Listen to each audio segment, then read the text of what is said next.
I was sitting in my car outside a bookstore I'd never been to before, engine off, hands still gripping the wheel like I might need to leave at any second.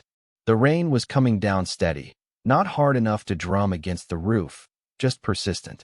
The kind of rain that makes you feel like the world's telling you to stay where you are. Through the fogged windshield, I could see him inside, moving between shelves, lifting books, setting them down. His sleeves were rolled up. I noticed that first. Then his hands. Then the way he tilted his head when he looked at something closely, like he was reading the spine from across the room. Marcus Ellery. 20 years. That's how long it had been since I'd seen him. 20 years since I'd walked away from a dorm room conversation that felt too real, too soon, too everything. I'd convinced myself I'd moved on, built a life, got married, had a son, became the kind of man people describe as dependable, steady. Those words used to feel like compliments. I looked down at my phone. My wife had texted me an hour ago. Don't forget milk. I hadn't responded. My son had sent something too, but I hadn't opened it. I told myself I'd check later. I always told myself that. The meeting I was supposed to attend was next door at the cafe. I was early. That's what I told myself when I parked here instead of there. I was early, so I had time to sit. Time to breathe. Time to not think about the fact that I'd recognized his name on the bookstore's website 2 weeks ago and hadn't been able to stop checking it since. Inside, Marcus turned toward the window. For a second, I thought about ducking down, pretending I wasn't there. But I didn't move. And then his eyes found mine through the rain-streaked glass. He didn't look surprised. He just smiled. Faint. Knowing. Like he'd been waiting for this moment longer than I had. My wedding band caught the gray light coming through the clouds. I stared at it for a second, then looked back up. He was still watching me. I exhaled, long and slow. Then I opened the car door and stepped out into the rain. The air was colder than I expected. Wet pavement under my shoes. The smell of salt from the ocean a few blocks away. I crossed the sidewalk and pushed open the bookstore door, and a small bell chimed above my head. Inside, it was warm, quiet. The kind of quiet that makes you aware of your own breathing. Old paper and wood polish. A lamp glowing amber in the corner. Shelves that looked like they'd been there forever. Marcus was standing near the counter now, arms folded loosely, leaning against the edge. He didn't say anything right away, just looked at me. And I stood there, water dripping off my jacket onto the wooden floor, feeling like I'd walked into something I couldn't take back. Finally, he spoke. His voice was the same. Low, steady, a little amused. You still think too much, Julian. I didn't know what to say, so I just stood there, soaked and silent, while the rain continued outside, and something inside me that had been locked for 2 decades quietly began to open. I drove home that evening the long way, down the coastal road where the cliffs meet the water. I did that sometimes when I needed to think, or when I needed to not think. I wasn't sure which one it was anymore. My house appeared through the trees exactly as I'd left it that morning. Clean lines, pale gray siding, windows that reflected the sky more than they revealed what was inside. I designed it myself 8 years ago, back when Evelyn and I still talked about the future like it was something we were building together. Now it just looked like what it was. A structure. Well-made. Functional. Empty in ways that had nothing to do with space. I parked in the driveway and sat there for a moment, engine ticking as it cooled. The front door was painted a muted blue. Evelyn had picked it. She had good taste. Everyone said so. Our home had been featured in a local design magazine once. They'd called it serene, understated elegance. I remembered reading those words and feeling nothing. Inside, everything was in its place. The entryway table with the ceramic bowl for keys. The row of coats hung evenly on hooks. No clutter, no chaos. We'd worked hard to keep it this way. Or maybe we'd just stopped living in it enough to make a mess. Evelyn was in the kitchen, chopping vegetables with the kind of precision that made cooking look like architecture. She glanced up when I walked in, smiled briefly, and went back to her work. She was wearing the cream sweater I'd bought her last Christmas. It still looked new. You're late, she said. Not accusatory, just factual. I told her the meeting ran long. It was easy to say, easier than the truth. She nodded, slid the vegetables into a pan. The sound of them hitting hot oil filled the silence between us. I stood there watching her move through the kitchen like she'd choreographed it. Every motion efficient, every gesture measured. We'd been married for 16 years, and I could count on one hand the number of times I'd seen her truly surprised by anything. "Zachary's upstairs," she said. "He has a project due tomorrow. He might need your help." I said I'd check on him. She didn't look up. I climbed the stairs slowly, hand trailing along the wall we'd painted together when we first moved in. Zachary's door was half open. I could see the blue glow of his computer screen, hear the faint click of keys. He was 17 now, tall like me, quiet in a way that felt less like shyness and more like he'd learned early that silence was easier than trying to be heard. I knocked softly.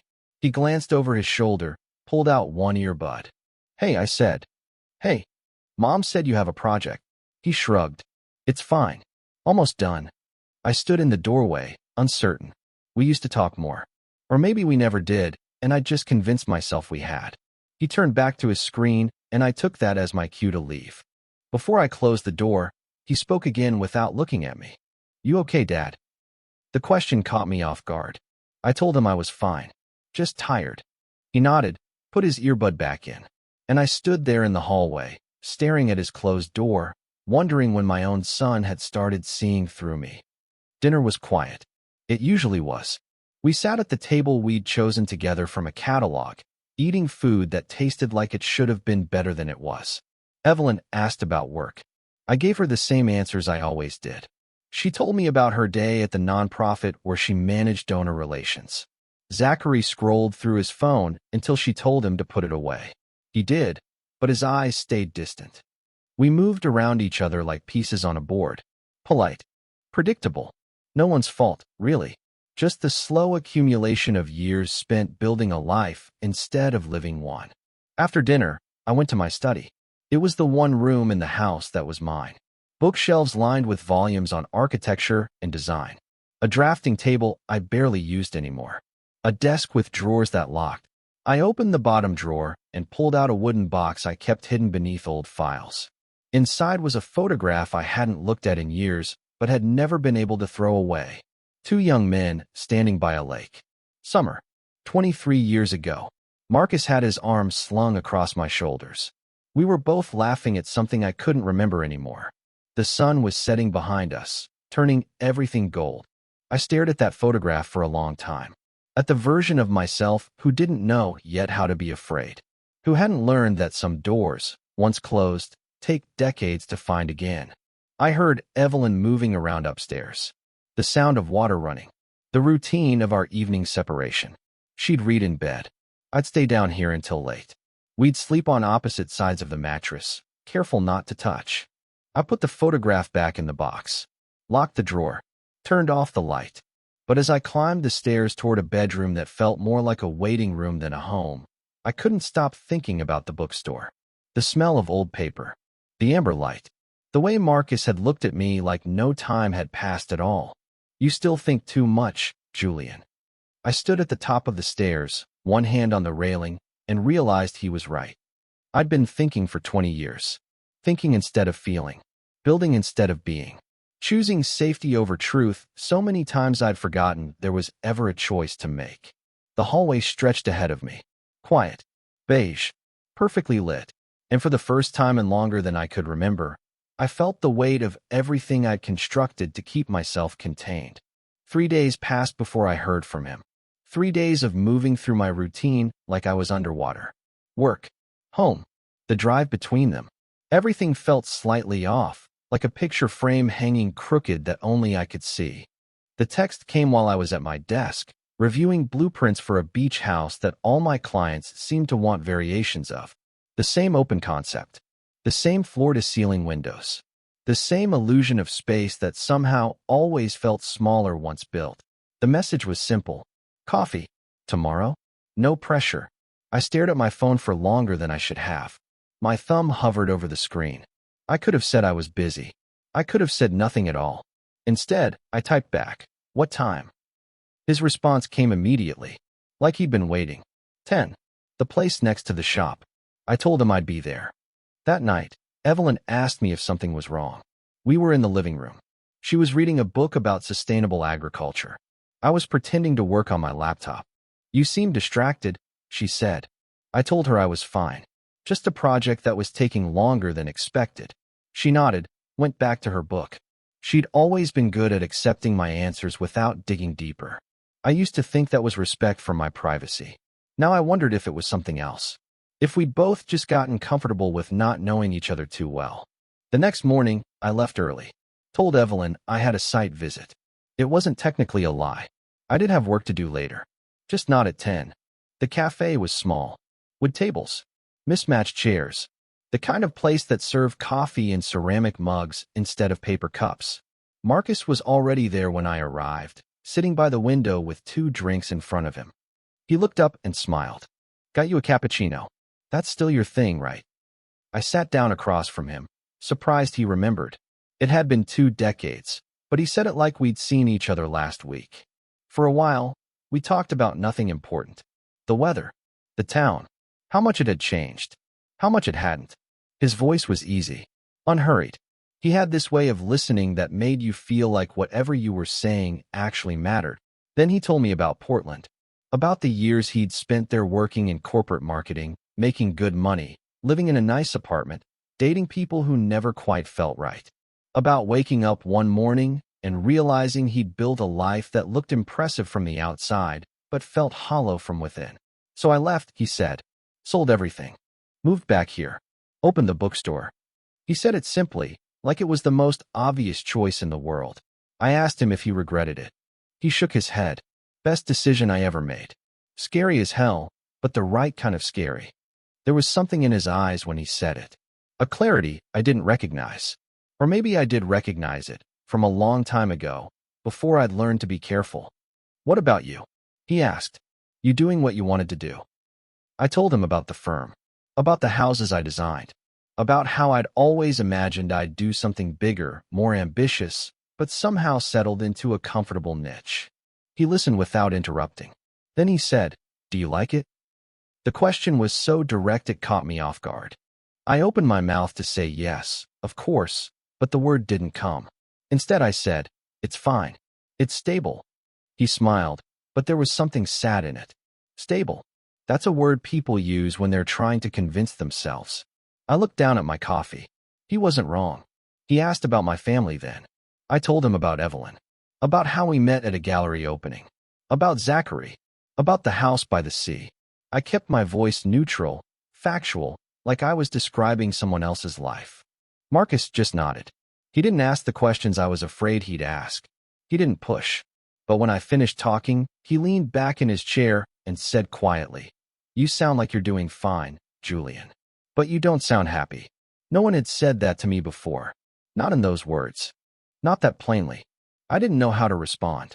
So I deflected, asked him if he was happy. He considered it. Then he said, I'm working on it. I think happiness is something you build, not something you wait for. And I spent too many years waiting. We sat in silence for a moment. The cafe hummed with quiet conversation around us. Someone laughed at another table. The espresso machine hissed. Normal sounds. But sitting there with Marcus, I felt like I was in a different world entirely. Before we left, he mentioned there was a poetry reading at the bookstore on Friday. Some local writer. Nothing fancy. He said he'd like it if I came. I hesitated. I should have said I'd have to check my schedule. Should have built in an excuse. But instead I heard myself say, I'll be there. He smiled. The real kind. The kind that reaches your eyes. Good, he said. I've missed talking to you. Walking back to my car, I felt something I hadn't felt in years. Not quite happiness. Not quite dread. Something in between. Like standing on the edge of something high and not knowing whether you're supposed to step back or jump. I sat in the driver's seat for a while before starting the engine. My phone buzzed.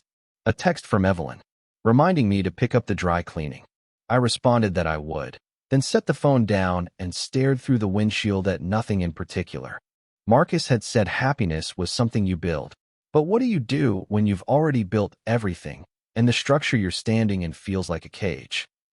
I started the car, pulled out of the parking lot, drove toward the office where I'd spend the rest of the day designing homes for other people to live in. But the whole way there, I kept thinking about Friday, about the bookstore. About the way Marcus had looked at me when he said he'd missed talking to me. Like it was the simplest, truest thing in the world. And for the first time in 20 years, I let myself imagine what it might feel like to say something true back. Friday came slower than it should have. I'd been aware of every hour passing, which wasn't like me. I'd spent years moving through time without noticing it. Now suddenly I was counting down to 7 o'clock like I was 17 again. I told Evelyn I was meeting a client for drinks. She barely looked up from her laptop. "That's fine," she said. "I have a donor call anyway." That was how we worked. Parallel lives. Separate schedules. It had been easy for so long. Convenient. Now it just felt like evidence. I arrived at the bookstore 10 minutes early and sat in my car again, watching people filter inside. Couples. A few older women. A man with a notebook. Normal people doing normal things. I wondered if any of them felt the way I did. Like they were about to walk into something that might change them. When I finally went inside, the store had been transformed. Chairs arranged in rows. Soft lighting. A small table in front with a microphone and a glass of water. Maybe 30 people scattered throughout the space. And Marcus, standing near the back, talking to someone I didn't recognize. He saw me immediately. His face brightened. He excused himself and walked over. "You came," he said. I told him I said I would. People say a lot of things. He smiled. "I'm glad you're one of the ones who means it." He guided me to a seat near the middle. Not too close, not too far back. He said he'd join me after he introduced the reader. Then he walked to the front and the room quieted. He spoke briefly about the poet, a woman in her 60s who'd lived in the area her whole life and was finally publishing her first collection. He talked about the courage it takes to share what you've made with the world. About how art is an act of faith. I watched him speak and realized I'd forgotten this part of him. The way he could make a room feel smaller and warmer just by being genuine. No performance. No pretense. Just presence. The poet read for 40 minutes. Her work was about loss and landscape. About loving the same coastline for decades and watching it change. About staying in one place long enough to see what you've been running from. I felt every word like it was written for me.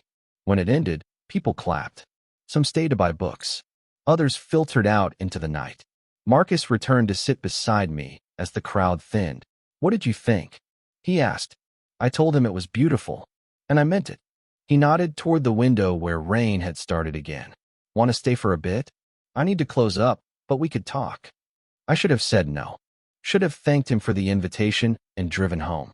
Instead, I said, "I'd like that." The last customers left. Marcus locked the door, flipped the sign to closed. The store became quieter, more intimate. Just the two of us and the sound of rain against glass. He made tea in the back. Some kind of chamomile blend. We sat in the chairs that hadn't been put away yet, the space still holding the warmth of all those bodies. For a while, we talked about the reading. About poetry. About how rare it was to hear someone speak honestly about their life. Then the conversation shifted, the way it does when you've run out of safe topics and there's nowhere left to hide. Marcus asked me if I ever wrote anything anymore. I'd forgotten I used to write. Back in college, before architecture consumed everything. I told him I hadn't in years. "Why not?" he asked. I didn't have a good answer. So I said, "I guess I stopped having things to say." He looked at me for a long moment. "Or you stopped letting yourself say them." The words hung there between us. True and uncomfortable. He told me then about the letters he'd written. Years ago, after I'd pulled away. After we'd both graduated and gone separate directions. He said he'd drafted dozens of them. Letters asking why I'd left. Letters saying he understood. Letters that were just honest about how much he'd missed me. "I never sent any of them," he said. "I kept thinking maybe it was better to let it go. Let you go. But I never really did." My chest tightened. I asked him why he was telling me this now. He shrugged, but his eyes were serious. "Because you're here. Because I spent 20 years wondering what would have happened if I'd been braver. And now I'm trying to be." I didn't know what to say. The rain was louder now. Heavier. It felt like the only sound in the world. Then I heard myself speaking. Saying things I hadn't planned to say. About how I'd thought about him over the years. How I'd convinced myself I'd made the right choice. How I'd built a good life, a safe life. but lately it felt like I was living in a house with all the doors locked from the inside.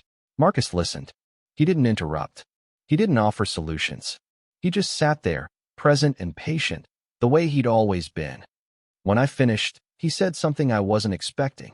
"You think too much about what you're supposed to do, Julian. What you're supposed to be." He leaned forward slightly, his voice soft but certain. "But what do you actually want?" No one had asked me that in so long I'd forgotten it was even a question.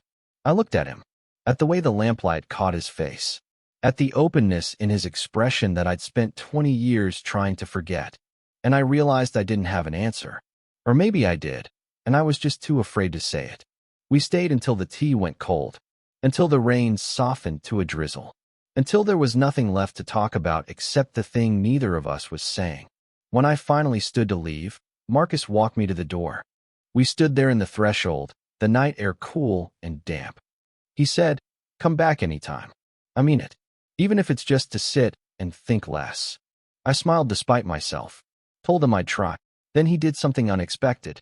He reached out and touched my arm. Just briefly, just a hand on my sleeve. But it was the first time anyone had touched me with intention in longer than I could remember. I drove home through empty streets, my mind racing and blank all at once. The house was dark when I pulled into the driveway. Evelyn had already gone to bed. I sat in the car for a while, engine off, just breathing. My phone buzzed. A text from Marcus. "Thanks for coming tonight. It meant more than you know." I stared at the message. Then I typed back. It meant something to me too. I deleted it before sending. Typed again. "Thank you for inviting me." Sent that instead. Inside, the house was silent. I moved through it like a stranger. Took off my shoes. Set my keys in the ceramic bowl. Climbed the stairs in darkness. In bed, Evelyn was turned away from me, her breathing steady and deep. I lay on my side of the mattress, careful not to disturb her, and stared at the ceiling. I kept thinking about what Marcus had asked. "What do you actually want?" And for the first time in 20 years, I let myself consider the possibility that wanting something might be enough reason to reach for it, even if it meant tearing down everything I'd built to get there. I started going to the bookstore more often after that. Not every day, but enough that it became part of my routine. I'd tell myself I was just stopping by, supporting local business, browsing. Finding excuses was easier than admitting the truth. Marcus never made it feel strange. He'd wave from behind the counter, ask how my day was, let me wander the shelves in peace. Sometimes we'd talk, sometimes we wouldn't, but there was a comfort in just being there, in the quiet, in the way time moved differently inside those walls. One evening, I stayed late to help him rearrange a section. He was moving poetry to a more prominent spot, said people needed to stumble across it more easily. We worked in comfortable silence, passing books back and forth, our hands brushing occasionally in that accidental way that never quite felt accidental. He asked me about my work. I told him about a project I'd been assigned. A house for a couple retiring to the coast. They wanted something open, full of light, a place where they could finally breathe. "Sounds like they know what they want," Marcus said. I told him I envied that. He stopped shelving and looked at me. "You could have that too, you know. It's not too late to want things." The words settled between us like dust and sunlight. I didn't respond, just handed him another book. Later, we sat in the back with tea. It had become our ritual. The store closed. The world outside dimmed. Just the two of us in the amber glow of a lamp that made everything feel softer than it was. He told me about a trip he'd taken years ago, somewhere in Europe. How he'd gotten lost in a city where he didn't speak the language, and instead of panicking, he just walked until he found his way. He said it was terrifying and freeing at the same time. "Sometimes you have to get lost to figure out where you actually want to be," he said. I asked him if he'd figured it out yet. He smiled. "I'm getting there." We talked about the past then, carefully at first, then less so. About the year we'd spent as friends in college. About the night we'd almost been something more. About how I'd pulled away because I was afraid. Afraid of what it meant. Afraid of who I'd have to become. Marcus listened without judgment. Then he said, "I used to be angry about it. About you leaving. But I get it now. Fear makes us do things that don't make sense to anyone else." I told him I was sorry. That I'd thought about that night more times than I could count. that I'd wondered what my life would have looked like if I'd been braver. He leaned forward, elbows on his knees, and looked at me with an intensity that made my breath catch. You can't change what happened, Julian, but you can decide what happens next. The air between us felt heavy, charged, like something was building that neither of us could stop. I should have left then, should have said goodnight, and walked out into the safety of the parking lot. But I didn't move, and neither did he. He asked me if I was happy, not with my work, not with my house, with my life. I opened my mouth to say yes, to give him the answer I'd given everyone else. But sitting there, in that small circle of light with someone who actually saw me, I couldn't lie anymore. No, I said, I'm not. The admission felt like breaking glass, sharp and irreversible. Marcus didn't say anything right away. He just reached across the space between us and took my hand. Not romantically, not urgently, just steady and certain. His thumb traced the edge of my palm, and I realized I was shaking. I told him I didn't know what to do, that I'd spent so many years building this life, this version of myself, and now it felt like the walls were closing in. That I looked at my wife and my son and felt like I was failing them by not being enough, by not being what they needed. He squeezed my hand gently. Or maybe you're failing yourself by pretending to be something you're not. I looked up at him, and something in his expression made my chest tighten. There was no pity there, no judgment, just understanding, and something else I was afraid to name. The silence stretched. Outside, the rain had started again. It was always raining in this town. But inside, the world had narrowed to just this. His hand in mine, the space between us shrinking. I don't know how it started, if I leaned in first or if he did. Maybe it was both of us at once. But suddenly his face was close to mine, close enough that I could see the flecks of amber in his eyes, and my heart was pounding so hard I thought it might crack my ribs. He paused, gave me the chance to pull away, to laugh it off, to run like I had 20 years ago. But I didn't. He kissed me, soft at first, tentative, like he was asking a question. And then, when I didn't pull back, deeper, more certain, like punctuation at the end of a sentence that had been left unfinished for 2 decades. I kissed him back, and it felt like falling and landing at the same time. Like every wall I'd built around myself was crumbling, and I was too far gone to care. When we finally pulled apart, we were both breathing hard. Marcus rested his forehead against mine, his hand still holding mine like an anchor. He whispered, "Think about that instead." I couldn't speak, couldn't think, could only feel the weight of what had just happened pressing down on everything I thought I knew about myself. I left without saying much else, walked to my car in a daze, sat behind the wheel and gripped it so hard my knuckles went white. I didn't go home, not right away. I drove to the cliffs instead, the place I always went when I needed to be alone with the noise in my head. The ocean was black and endless below. The wind was brutal. I stood at the edge and let it tear through me. I thought about the kiss, about Marcus's hand in mine, about the way something inside me had shifted so completely that I didn't recognize the shape of my own life anymore.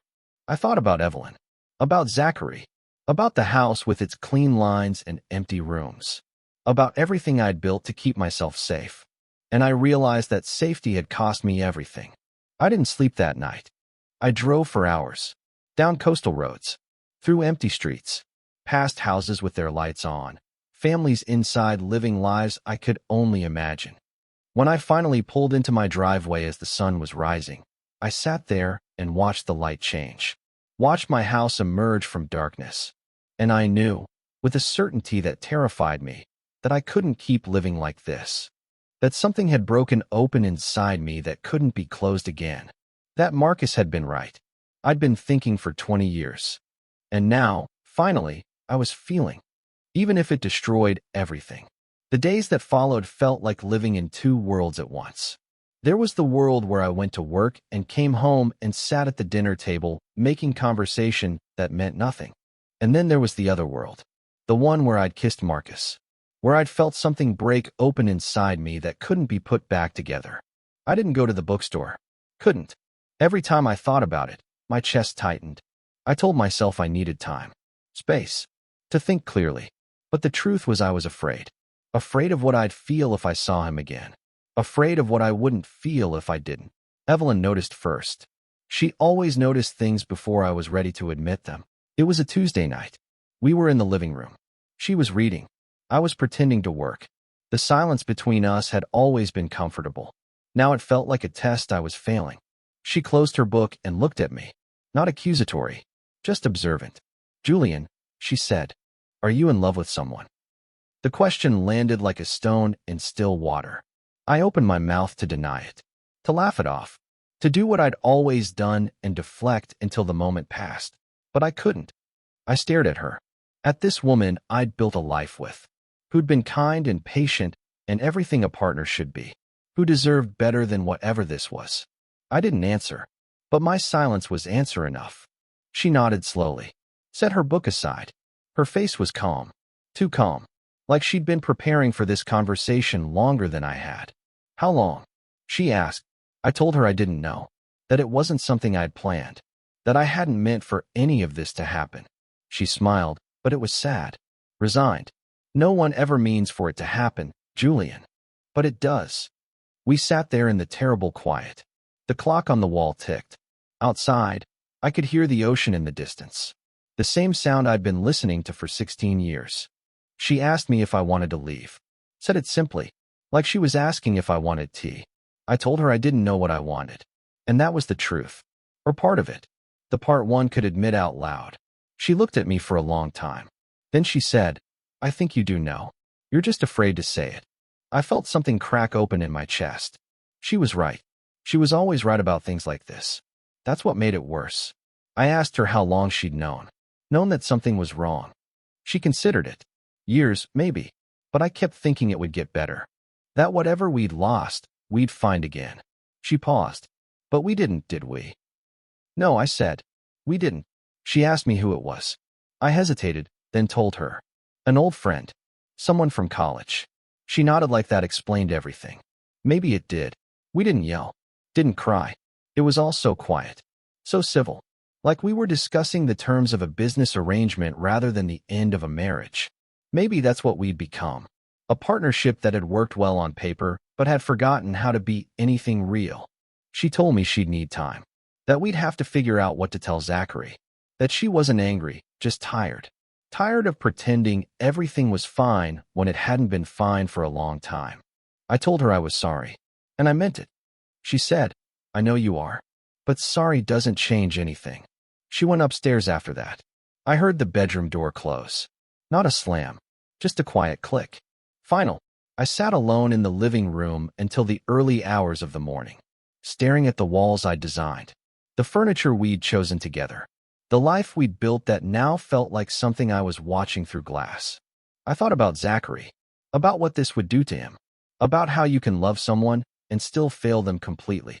I pulled out my phone, stared at Marcus's name in my contacts, wanted to call him, to hear his voice, to tell him I didn't know what I was doing, but I couldn't stop thinking about him. But I didn't call. Not yet. There were things I needed to face first. Things I couldn't run from anymore. The next few days were mechanical. Evelyn and I moved around each other like strangers sharing a space. Polite. Distant. We told Zachary we needed to talk to him. He looked at us like he'd been expecting this. Maybe he had. We sat him down in the living room. Evelyn and I on one side. Him on the other. Like an intervention. I told him that his mother and I were going through some things. That we loved him. That nothing was his fault. He just nodded. Didn't cry. Didn't ask questions. After a moment, he said, "Are you getting divorced?" The word felt too big. Too final. But also inevitable. I told him we didn't know yet. That we were figuring things out. He looked at me with something I couldn't quite read. Disappointment. Understanding. Maybe both. "Okay," he said. Then he went upstairs. Evelyn watched him go, then turned to me. "You should probably find somewhere else to stay for a while." I nodded. I'd been expecting that. I packed a bag that night. Just enough for a week or two. Clothes. Toiletries. My laptop. I moved through the house taking inventory of everything I was leaving behind. Every object a reminder of choices made. Of years spent building something that was already crumbling. Before I left, I went to Zachary's room. Knocked softly. He told me to come in. He was sitting on his bed, headphones around his neck, staring at nothing. I told him I was staying at a hotel for a bit, that I'd still see him, that I was still his father. He nodded. Then he said, "Dad, are you okay?" The question nearly broke me. My son asking if I was okay while his entire world was shifting. I told him I would be, that we all would be. He looked at me with eyes too old for 17. I hope so. I wanted to say more, to explain, to make it make sense. But there was nothing I could say that would make this easier. So I just said, "I love you." He said it back, quietly, and then I left. I drove to a hotel on the edge of town. Small, anonymous, the kind of place where no one asks questions. I checked in, carried my bag up 2 flights of stairs, and stood in the middle of a room that smelled like bleach and old carpet. Everything I owned fit in one duffel bag. Everything that mattered anyway. I sat on the edge of the bed and pulled out my phone. Stared at it for a long time. Then I called Marcus. He answered on the second ring. His voice was careful. "Julian." I told him I'd left. That Evelyn knew. That everything was falling apart. There was a pause. Then he said, "Where are you?" I gave him the address. He said he'd be there in 20 minutes. I waited. Stared at the peeling wallpaper. At the ugly painting of a sailboat on the wall. At the life I'd dismantled in the span of a week. When Marcus knocked, I opened the door and just looked at him. He didn't ask questions. Didn't tell me it would be okay. He just stepped inside and pulled me into a hug. And I let him. Let myself break down in a way I hadn't let myself break in years. He held me until I stopped shaking. Then he stepped back and looked at me. "Whatever you decide," he said, "just make sure it's yours. Not mine. Not anyone else's. Yours." I nodded. Didn't trust myself to speak. He stayed for a while. We didn't talk much. Just sat together in that terrible room until the silence felt less heavy. When he left, I went to the window. Looked out at the parking lot. At the sodium lights casting everything in orange. At the world that kept moving while mine stood still. I pulled off my wedding ring. Held it in my palm. Felt its weight. Its history. I didn't throw it away. Just set it on the nightstand and stared at it. And I knew that whatever came next, I'd already crossed a line I couldn't uncross. That the life I'd known was over. And that somehow, terrifyingly, I was ready for it to be. 6 months passed like water finding its level. Slow. Inevitable. Reshaping everything in its path. I moved into a small apartment on the other side of town. 1 bedroom. Kitchen barely big enough to turn around in. Windows that faced east so the light came in sharp and clean every morning. It wasn't much, but it was mine in a way nothing had been mine in years. The divorce papers came and went. Evelyn was fair. More than fair. We divided everything with the same quiet efficiency we'd brought to our marriage. The house, the savings, custody of Zachary, all of it handled through lawyers and polite emails. We barely spoke. Maybe that was easier. I saw Zachary on weekends. At first, he was distant, guarded. But slowly, carefully, we started to find our way back to each other. Not as we'd been, but as something new, more honest. He asked me once if I was happy now. I told him I was working on it. He seemed to accept that. Work continued. I designed houses, met with clients, presented plans. But something had shifted there too. I started taking on different projects. Smaller ones, stranger ones. A studio for an artist. A meditation space for a yoga instructor. Buildings that didn't have to be perfect, just real. And I went to the bookstore. Not every day, but often enough that the bell above the door started to feel like coming home. Marcus and I didn't rush into anything. We'd already tried that once, 20 years ago, and it hadn't worked. This time we moved slowly, carefully, like 2 people learning a language they'd almost forgotten. We had coffee. We talked. We sat in comfortable silence while he worked and I sketched. Sometimes he'd close the shop early and we'd walk along the pier, watching the water turn silver in the fading light. It wasn't dramatic. It wasn't perfect, but it was honest. And that was something I'd never had before. One evening, months after I'd left the hotel, I walked into the bookstore just as Marcus was locking up. The place was empty, quiet, the same amber light I'd come to know so well. He looked up when I entered, smiled that familiar smile. Still thinking. I shook my head. Not anymore. He walked over to where I stood, close enough that I could see the lines around his eyes, the gray starting to thread through his hair. All the years we'd spent apart written on both our faces. I told him I'd been afraid for so long. Afraid of what wanting him meant. Afraid of who I'd have to become. But that somewhere in the wreckage of everything I'd lost, I'd found something I didn't know I was looking for. Myself. He didn't say anything. Just reached out and took my hand. The same way he had that night. Steady. Certain. We stood there in the quiet. No grand declarations. No promises we couldn't keep. Just two people who'd finally stopped running from what they'd always known. Outside, the rain started again. Soft against the windows. The kind of rain that sounds like permission. Marcus asked if I wanted tea. I said yes. We moved to the back of the store. He put the kettle on. I leaned against the counter and watched him move through the familiar routine. And I realized this was what happiness looked like. Not fireworks. Not certainty. Just small moments strung together. Ordinary and irreplaceable. The tea steeped. We didn't talk much. Didn't need to. When the cups were ready, he handed me one. Our fingers brushed. He didn't pull away. We stood there, side by side, watching the steam rise. Outside, the world continued. The ocean breathed against the shore. Cars passed in the rain.